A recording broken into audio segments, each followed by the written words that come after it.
Bonjour, nous sommes 6 élèves de seconde et de première du LP2I. Nous sommes intéressés à une mauvaise farce qui consiste à taper une bouteille de bière sur une messe.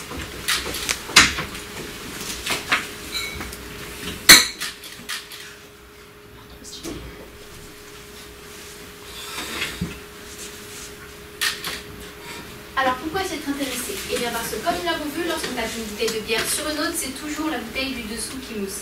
Et vous pouvez taper la bouteille du dessous sur celle dessus, la tenir dans votre main et de la poser sur une table. Rien n'y semble faire, c'est toujours la bouteille du dessous qui mousse.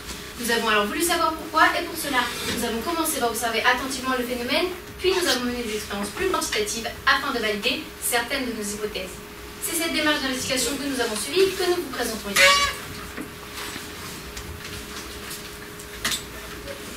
Alors pour commencer, à chaque fois que l'on discutait de notre projet avec nos amis ou avec d'autres personnes, on nous disait que finalement c'est logique, car les surfaces tapées ne sont pas les mêmes. Mais si on fait l'inverse, c'est-à-dire cette expérience-là, où on échange du rôle en retournant les bouteilles, eh bien on voit à nouveau que c'est la bouteille du dessous qui mousse.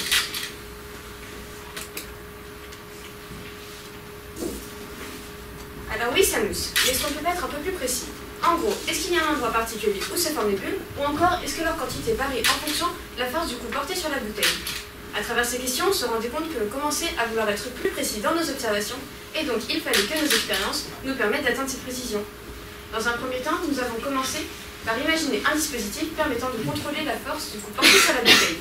Et nous avons opté pour celui-ci, qui permet de faire tomber un morceau de bois d'une hauteur fixée. Et qu'avons-nous alors observé?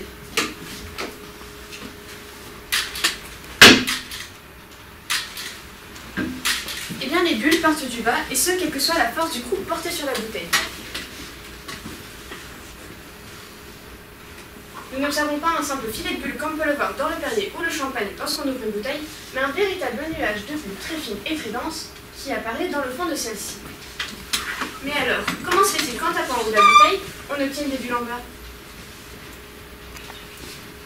Oui, qu'est-ce qui se passe en particulier en bas de la bouteille? Eh bien, nous avons pensé que le coup porté en haut de la bouteille se propageait jusqu'en bas, où elle finirait sa course à cause du culot de la bouteille, ce qui stopperait alors la progression de la perturbation. Du coup, pour vérifier notre hypothèse, on a voulu suivre l'onde de choc au travers de la bouteille. Et pour cela, nous avons fixé 3 tuyaux que nous avons reliés à 3 capteurs de pression. Pour faire des expériences reproductibles et comparables entre elles, on a décidé de gazifier nous-mêmes l'eau avec cette machine-là. Les résultats confirment alors que le coup porté sur le goulot de la bouteille est bien transmis au liquide. Et cela se traduit, comme on le voit, par une surpression dans le liquide. Et logiquement, cette surpression arrive tout d'abord sur le capteur situé en haut de la bouteille, puis sur celui du milieu, et enfin sur celui du fond. D'autre part, et d'ailleurs c'était systématiquement le cas, on remarque que la surpression est toujours maximale au niveau du capteur du fond. Ici, la surpression vaut 8000 pascal. Ce premier constat est donc particulièrement intéressant puisque c'est justement en bas de la bouteille que l'on observe la formation des bulles. Mais alors, pourquoi les surpressions ne sont-elles pas provoquées simplement par la perturbation du niveau de l'eau ou ne serait-ce même que l'agitation des tuyaux? Mais non, pour en être convaincu, on a mesuré expérimentalement combien il aurait fallu rajouter de hauteur d'eau au-dessus du niveau initial pour obtenir une pression de 8000 pascal. Et on a vu qu'il aurait fallu 82 cm d'eau au-dessus du niveau initial. Nous pensons d'ores et déjà que ces surpressions ne sont donc pas des effets indésirables, mais bien des conséquences liées au phénomène que nous étudions, et nous pensons d'ores et déjà que c'est ces surpressions qui vont être la cause de la formation des bulles. Eh bien, puisque la surpression mesurée est bien liée au coût donné et que la formation de l'eau semble en résulter, nous avons continué nos expériences. Puisqu'on peut suivre la progression de la surpression dans le liquide au cours du temps, on peut évaluer la vitesse à laquelle la perturbation se déplace. Sur ce graphique, il suffit simplement de mesurer le temps nécessaire pour que la perturbation passe du tuyau du haut à celui du bas, qui sont en distance d'une trentaine de centimètres. On trouve alors une vitesse de l'ordre de 20 mètres par seconde. Au début, ça nous a paru grand, mais en fait, tout est relatif. Par exemple, cela reste une vitesse très faible comparée à une vitesse d'onde de compression dans l'eau. Le son, lui, se déplace à 1500 mètres par seconde. Et c'est justement en considérant cette grande différence que l'on peut dire que lorsqu'on tape sur la bouteille, il ne s'agit pas du tout d'une onde qui se déplace dans l'eau. En fait, la seule onde possible qui serait compatible avec cette célérité serait une onde transversale de déformation ou de flexion de la bouteille. D'autre part, connaissant la célérité et la durée de passage de la perturbation à chaque point, on peut calculer sa longueur dans l'espace. Comme la perturbation dure 0,04 secondes, compte tenu de la vitesse à laquelle elle se propage, elle s'étale sur une distance d'environ 27 cm. Et en sachant cela, on peut s'amuser à redessiner la forme de la bouteille à ces trois instants. À l'instant T1, imaginons que le maximum de la surpression soit au niveau du tuyau du haut. Alors la surpression doit être quasi nulle au niveau du tuyau 2 puisqu'il est situé 15 cm plus bas et que la surpression s'étale sur 27 cm. Environ 8 millisecondes après, le maximum de la surpression se situe au niveau du tuyau 2 et environ 6 millisecondes après, le maximum de la surpression se situe au niveau du tuyau 3. Du coup, on peut s'amuser à redessiner la forme de la bouteille en exagérant bien sûr les déformations. Et c'est justement avec ces dessins qu'on peut comprendre que le liquide va être comprimé par la déformation de la bouteille, du fait qu'arrivé en bas, le liquide sera poussé vers le bas, mais bloqué par le culot de la bouteille. Mais alors, si notre interprétation est bonne, dans ce cas-là, ça veut dire que si on tape la bouteille par le dessous, on ne devrait pas voir de surpression au niveau du tuyau du haut. Eh bien, c'est justement un moyen de vérifier nos hypothèses. Nous avons donc tapé la bouteille en la cognant sur la table. Et voilà les résultats obtenus. Contrairement à ce qu'on souhaitait obtenir, même si cela est modéré, on a un pic de pression qui se retrouve en haut de la bouteille et qui conduit même à la formation de quelques bulles, même si leur quantité n'est en rien comparable avec celle obtenue dans la bouteille tapée sur le goulot. Et d'ailleurs, celle-ci ne conduisent à aucun phénomène aussi spectaculaire que celui montré en introduction.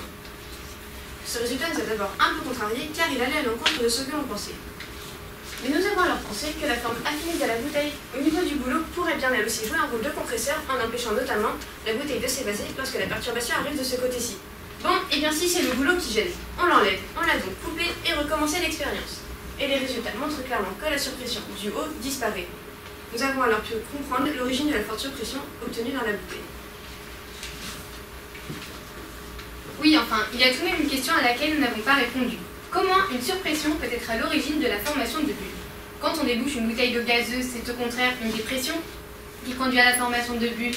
Eh bien en fait, suite à un échange avec Madame Candoni, professeur-chercheur au CINAM, Centre interdisciplinaire de nanosciences de Marseille, on pensait que la formation de bulles de CO2 reposait sur un mécanisme similaire à celui permettant la formation de cristaux. En gros, si on laisse une solution de sulfate de cuivre à l'air, l'eau s'évapore et la concentration en sulfate de cuivre augmente. Au final, les ions seront tellement proches les uns des autres qu'ils commenceront à former un cristal. Nous avons alors pensé que la surpression correspondait à une diminution du liquide, permettant alors un rapprochement entre les molécules de CO2 dans la boisson. Alors, nous avons cherché à le prouver quantitativement. Pour commencer, nous avons évalué la distance moyenne entre deux molécules de CO2 dans la boisson gazeuse que nous fabriquons. Pour cela, nous avons recherché le volume total de CO2 que l'on pouvait récupérer dans une bouteille par déplacement d'eau. Une fois ce volume connu, en considérant qu'il s'agit d'un gaz parfait, on a pu en déduire le nombre de moles et le nombre de molécules de CO2. Ensuite, pour en déduire la distance moyenne entre deux molécules de CO2, nous avons eu l'idée d'assimiler les molécules à des sphères et de dire que ces sphères se rangeaient dans une bouteille de la façon la plus ordonnée possible. Le volume total de n sphères est donc le nombre de molécules fois le volume d'une sphère. Comme on sait que ces sphères se trouvent dans un volume total V de liquide, on peut écrire que V égale n fois le volume d'une sphère. Le petit problème se trouve tout de même ici. On ne tient pas compte dans notre raisonnement de l'espace non occupé par les sphères. Cela dit, cet espace est connu puisqu'on a pu dire qu'avec une telle organisation, le volume total occupé par les billes était égal à 74% du volume total. Avec cette indication, on arrive à l'équation finale suivante qui nous permet d'évaluer le rayon d'une sphère et d'en déduire la distance moyenne et d'en déduire la distance intermoléculaire entre deux molécules de CO2, environ 40 nanomètres. À titre d'indication, on a recherché la taille d'une molécule de CO2, elle mesure 0,23 nanomètres. On peut donc dire qu'à leur échelle, les molécules sont vraiment loin les unes des autres. Comment maintenant évaluer la variation de cette distance lors de la surpression? Eh bien, nous avons découvert une relation, celle-ci, qui nous permet de relier variation du volume du liquide avec variation de pression dans le liquide. Delta P, dans notre formule, lui, on l'a estimé à 8000 pascal. Et V, dans notre formule, est le volume qui est concerné par la surpression et non le volume total. V, nous l'avons estimé à 1,2 litre. Avec de telles valeurs, on trouve alors une variation de volume delta V qui est égale à 4 fois 10 puissance moins 5 litres. 4 fois 10 puissance moins 5 litres, c'est relativement faible par rapport au volume initial. C'est de l'ordre de 4 fois 10 puissance moins 30%. Ce n'est même pas la peine d'aller plus loin dans notre calcul puisqu'il est tout simplement impossible que la variation les surpressions diminuent suffisamment les distances entre les molécules de CO2 pour qu'elles puissent nucléer. Et pourtant, elles le font bien sous la contrainte de la surpression. Alors quel mécanisme permet cette nucléation? nous avons pensé que la surpression provoquait un mini-brassage du liquide très localement et que cela permettait à leurs molécules de CO2 de se rencontrer. Après avoir à nouveau échangé avec Madame Candoni, nous pensons à l'explication dont nous n'étions finalement pas si loin. En gros, l'eau gazeuse se trouve dans un état métastable du fait de sa forte concentration en CO2. Et la perturbation provoquerait alors des fluctuations de densité localement qui amèneraient à la formation de bulles de gaz de CO2. Le fait que la surpression soit plus forte au niveau du culot de la bouteille du dessous pourrait alors justifier différences de comportement entre la bouteille du dessus et celle du dessous. Cela dit, en prenant le temps de faire le point sur nos conclusions, plusieurs éléments nous ont alors fait douter. Tout d'abord, on s'est amusé à filmer les bulles de gaz présentes dans l'eau gazeuse au moment du coup donné, et comme vous le voyez, elles éclatent en un nombre impressionnant de microbules qui vont former la mousse au sable.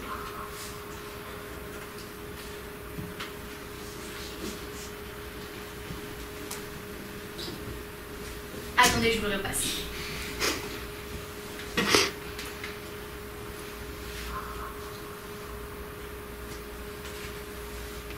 Et en analysant la bande son et la vidéo, on s'aperçoit que le phénomène se passe entre 0 et 4 millisecondes après le coup donné, ce qui est une durée courte comparée au temps pour que l'onde de pression pour que l'onde de flexion atteigne le maximum d'amplitude jusqu'au fond de la bouteille. Cela voudrait dire que le phénomène qui génère la mousse arrive trop tôt par rapport à la propagation de l'onde de flexion. D'autre part, lorsqu'on tape la bouteille sur son culot, la surpression due à l'onde de flexion ne génère que très peu de bulles. Alors est-ce que le lien entre mousse et surpression est correct? Et enfin, on s'aperçoit que le phénomène est plus intense avec deux bouteilles en verre qu'avec deux bouteilles en plastique. Or, l'onde de flexion doit être de plus faible amplitude dans le verre que dans le plastique, vu que le plastique il est plus déformable. Tout ceci nous a donc fait revenir sur nos propres conclusions et nous avons poursuivi nos investigations en cherchant les différences qu'il pourrait y avoir entre l'utilisation de la bouteille en verre plutôt qu'en plastique. Pour cela, nous avons donc percé des bouteilles en verre afin de mesurer l'évolution de la pression lorsque l'on donne un coup sur le goulot.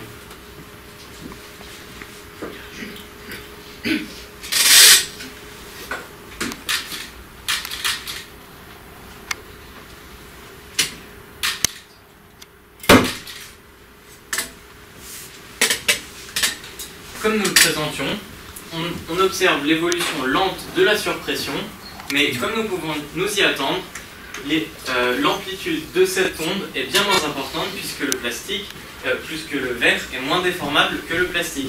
Ici 1000 pascal au lieu de 8000.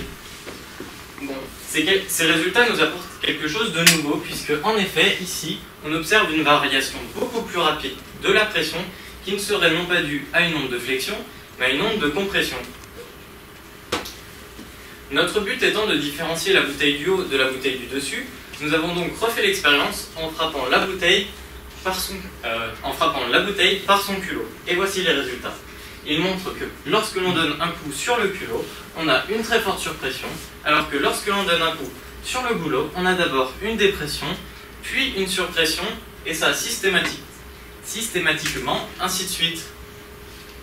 C'est ce qui explique pourquoi la mousse se forme dans la bouteille du dessous plutôt que dans la bouteille du dessus, puisqu'en effet, la dépression de la bouteille du dessous correspond à une détente du liquide, ce qui permet la formation ou alors l'éclatement des bulles de gaz, ce que ne permet pas la compression dans la bouteille du dessus. Après avoir observé que les bulles se formaient au fond de la bouteille, nous avons voulu vérifier si le lien de dépression-surpression était correct par rapport à la formation de bulles. Nous avons donc mesuré l'amplitude maximale de la dépression en fonction de la hauteur du capteur par rapport au culot, et voici les résultats. Il montre très clairement que c'est au niveau du culot de la bouteille que la dépression est maximale. Il semblerait que nous venions de faire le lien entre dépression et formation de bulles. Mais quelque chose nous intrigue encore, puisqu'en effet, on voit que la pression varie en oscillant. Pourquoi, à quoi est due cette oscillation? En d'autres termes, comment se déplace l'onde de compression? Eh bien, on s'est d'abord dit qu'elle faisait peut-être des allers-retours dans le liquide. Mais ce n'est pas le cas, puisque sinon, on observerait quelque chose comme ça. La perturbation passerait devant le capteur en descendant, puis en remontant, mais il devrait y avoir un laps de temps qui correspondrait à un aller-retour. Mais ce n'est pas ce que nous observons. Nous avons d'ailleurs mesuré la période des oscillations avec 5, 10 ou 15 cm d'eau gazeuse dans la bouteille, et voici les résultats, elle est identique. On peut donc dire que ce n'est pas des allers-retours de la perturbation qui se font au sein du liquide. Bon, si ce n'est pas des allers-retours de la perturbation qui se font au sein du liquide, est-ce que ça ne pourrait pas être des allers-retours dans le verre de la bouteille? Eh bien, nous avons refait l'expérience avec des bouteilles de hauteurs différentes, et voici les résultats. Il montre très clairement que c'est bien la hauteur de la bouteille qui est responsable des oscillations de la pression. On peut donc dire que l'onde de compression fait des allers-retours dans la bouteille. Au final, en rassemblant nos différentes observations expérimentales et nos différentes conclusions, nous pensons que l'onde de compression engendrée en tapant sur le goulot de la bouteille fait des allers-retours dans celle-ci. Quand cette perturbation arrive au niveau du culot de la bouteille, cela provoque dans un premier temps une dépression dans le liquide, suivie d'une compression. L'évolution de la pression dans le liquide semble donc suivre l'évolution de l'onde de compression dans la bouteille. Une fois l'onde de compression créée dans le liquide, elle se propage vers la surface en étant fortement atténuée, comme le montrent nos expériences, ce qui fait que cette perturbation ne retourne pas vers le culot de la bouteille. Les bulles se forment alors au moment de la dépression au niveau du culot dans la bouteille du bas, ce qui ne peut pas se produire dans la bouteille du haut qui, elle, ne subit qu'une surpression. Pour finir cette présentation, comme nous voulions étudier en détail le phénomène, nous avons voulu évaluer la quantité de gaz qui se dégage lors d'un coup donné sur la bouteille. Pour cela, nous avons commencé avec la bouteille fermée. Cela nous a permis de mesurer la surpression engendrée par le CO2 dégazé.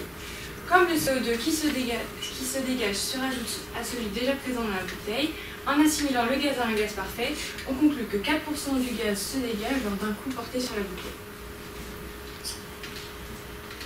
Le problème dans cette méthode, c'est que l'on ne tient pas compte de la forte pression de gaz déjà présente dans la bouteille, qui empêche justement le CO2 de se dégazer. Et l'expérience n'est alors pas représentative de ce qui se passe lorsqu'on tape sur une bouteille ouverte. Nous avons donc refait l'expérience, mais cette fois-ci en perçant la bouteille au niveau du haut. Lorsqu'on tape sur la bouteille, l'air va ainsi être expulsé par les tuyaux et va ainsi chasser l'eau contenue dans l'éprouvette. Nous avons pu mesurer que pour un même coup, 10% du gaz était expulsé, ce qui contribue au côté spectaculaire de la mousse formée dans la bouteille tapée sur le goulot. Nous sommes alors amusés à taper successivement 10 fois sur la bouteille et avons mesuré qu'un tiers du gaz était expulsé. Pour conclure, après avoir réalisé de nombreuses expériences qualitatives, nous avons choisi de suivre l'évolution de la pression afin de comprendre le phénomène. Ce qui nous a permis de formuler de nombreuses hypothèses dont certaines ont été vérifiées tandis que d'autres nous ont fait douter. Mais c'est surtout en changeant les conditions expérimentales que nous avons pu avancer sur la compréhension du phénomène. C'était passionnant et ce n'est sûrement pas fini car il nous reste encore des questions. Par exemple, nous n'avons pas étudié l'influence des différents ingrédients dans la boisson gazeuse. Or, nous avons remarqué que les bulles formées dans la limonade ou dans la bière étaient beaucoup plus nombreuses et de très petite taille comparées à celles formées dans le liquide où on a seulement injecté du CO2 dans l'eau. C'est donc une affaire à suivre. Merci de votre attention.